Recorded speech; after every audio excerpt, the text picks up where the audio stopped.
everybody, so this week for Cinema Uncanned, I'm going to be going over the video The Nightmare and giving you guys some of my comments and critiques, as well as looking over some of the comments and critiques that you guys left for me after watching it.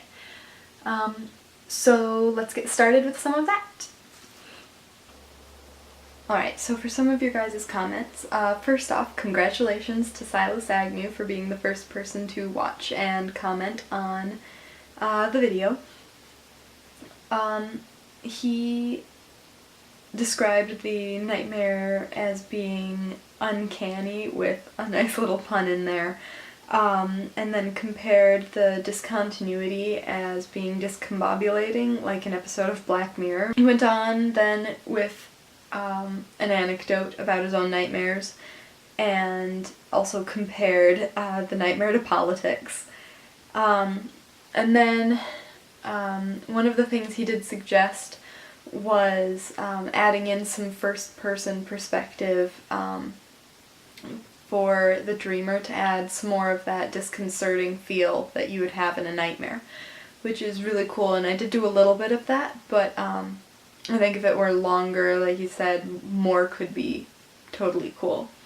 Twist TV show said they really loved it, and that they thought it could be enhanced by some detailed costume and makeup and some distorted editing, and I think that costume and makeup would be so fun to get into. Like, I haven't really done much with makeup at all in anything that I've tried so far, and I have tried a little bit with costume to try and get the characters to be more realistic, but I think that all those things could play in really well to just bringing out even more of a story. Twist TV show went on to talk about how they loved the mix of color palettes that I played with and the briefness of it, and that it really seemed like a dream with the way it was sequenced. O Will W liked the idea of a lack of continuity, and then went on to talk about some of his own dreams, which involved Sesame Street and torture, which is interesting, and said if they're that when he thinks of nightmares he usually thinks of people dying or falling, and that if he did a movie then that topic would be included in it. Which I think, yeah, people falling in dreams and mortal peril are often really key factors in nightmares. Then Steve Reapers said that he really liked the lack of continuity that I portrayed, and that it was a bit confused until he remembered that it was supposed to be like a dream, and that the ending reminded him of dreams where it just stops with one last image or moment, and that he liked the ambience and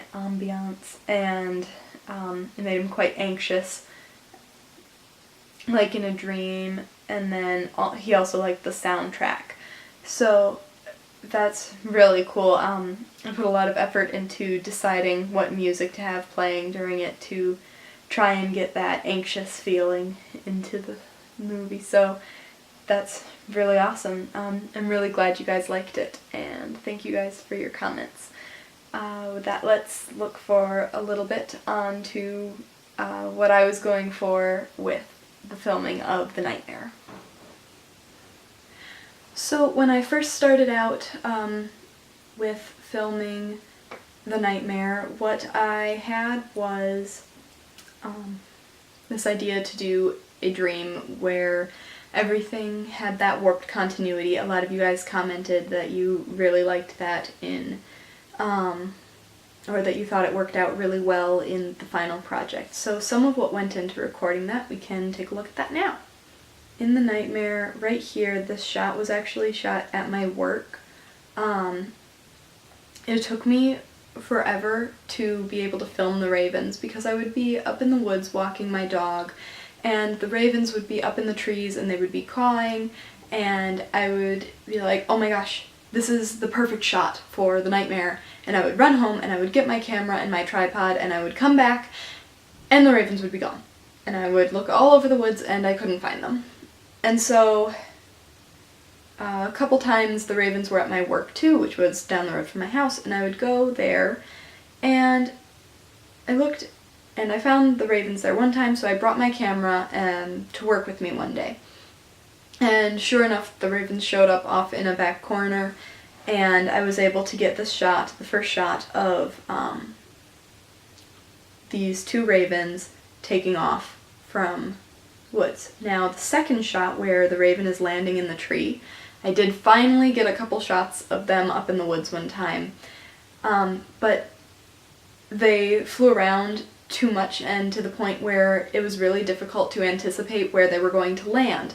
So I couldn't really get a shot of them landing, but I did get a shot of one of them taking off.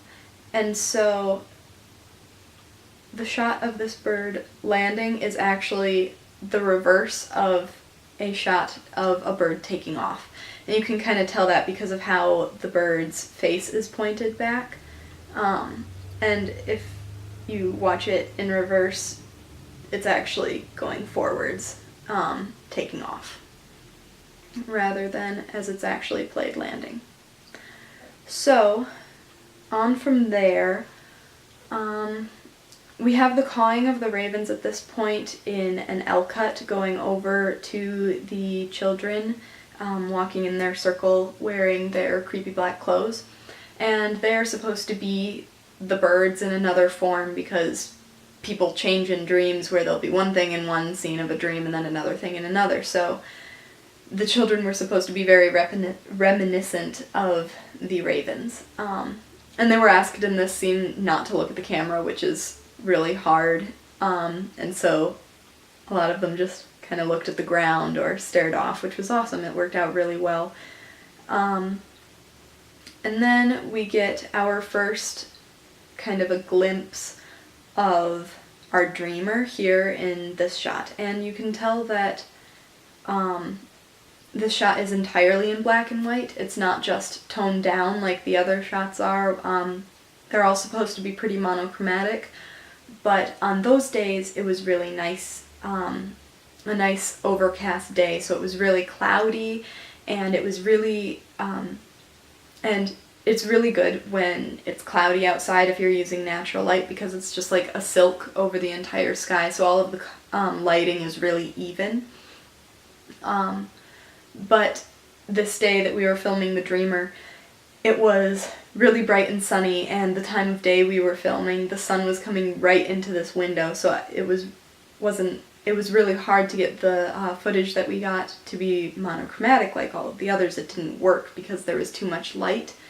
The lighting was too different, so I brought it all the way down to be in black and white because, and I figured that would work out just fine because parts of dreams are often in black and white even if the others are in color. So from there he looks out and he's supposed to be looking out at the rest of the dream, and here we get our first shot with vivid colors in it, and we have the girl in the red dress, and so she's running across the screen and she's being pursued by something, but we don't know what.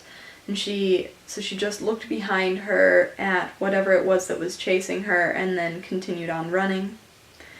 And then we have, in that same field, the raven children, and they watch her pass, and then they look back, and as they look back, they're actually looking straight into the camera, so they're breaking the fourth wall, which can be really disconcerting for the viewer because it snaps you out of realizing that it's an actual film. It makes you, but it also goes on, and it's also sort of a point of view shot because we have our dreamer looking out the window, and so he appears between these two shots to be making eye contact with the children in the rest of his dream.